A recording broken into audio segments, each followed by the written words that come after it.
Hello everyone. তো আগের ভিডিওতে তোমরা দেখেই নিয়েছো যে আমি গেছিলাম একটা রিসেপশন পার্টিতে, মানে আমরা। সো ওখানে কি কি খাওয়া দাওয়া হয়েছিল, চলো ওটাই তোমাদের সাথে শেয়ার করি। তো এখানে সবারই আগে চলে এসেছিলো জলের বোতল, তারপরে ছিল পাতা, আর তারপরে দিয়ে দিয়েছিল স্যালাডস। তো এখানে বাবাই শশাটা, মানে বাবাই শশা খেতে খুবই পছন্দ করে। তারপর ওকেও অনেকগুলো শশা দিয়েছিল। তো আমি বলেছিলাম ওকে বেছে বেছে শশাগুলো দিতে। তো ও জাস্ট শশাই খেয়েছে, আর এই যে পড়ে গেছিলো টমেটো কেচাপ, মানে শশা টমেটো কেচাপ ও জাস্ট মানে মিক্স করছিল খাচ্ছিল, আরও কিচ্ছু খায়নি।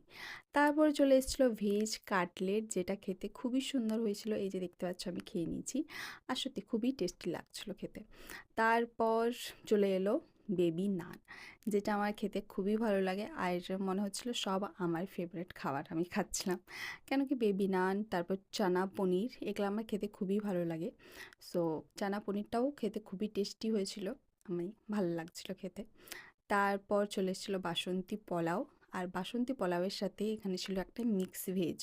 এটা আমি ভাবছিলাম পনির, বাট দেখলাম যে না, ওটা আলু। তারপর আর আমি খাইনি। তারপরে চলে এসেছিলো আমার প্রিয় খাবার মাটন। সো এই যে দেখতে পাচ্ছ মাটন পড়েছে। তারপরে ছিল একটা নানলি পিস, যেটা ভালোই লাগছিল খেতে, মানে নানলি পিস পড়ে গেছে তো মানে ভালোই লাগবে। সো তারপর এই যে বাসন্তী পোলাওয়ের সাথে ভালো করে মিক্স করে খেয়ে নিলাম, ভালোই লাগছিল। লাস্টের পাতে ছিল এই যে চাটনি, পাঁপড়, দই, আর ছিল মিষ্টি। সো ভিডিওটা কেমন লাগলো কমেন্ট করে জানিও। Bye bye.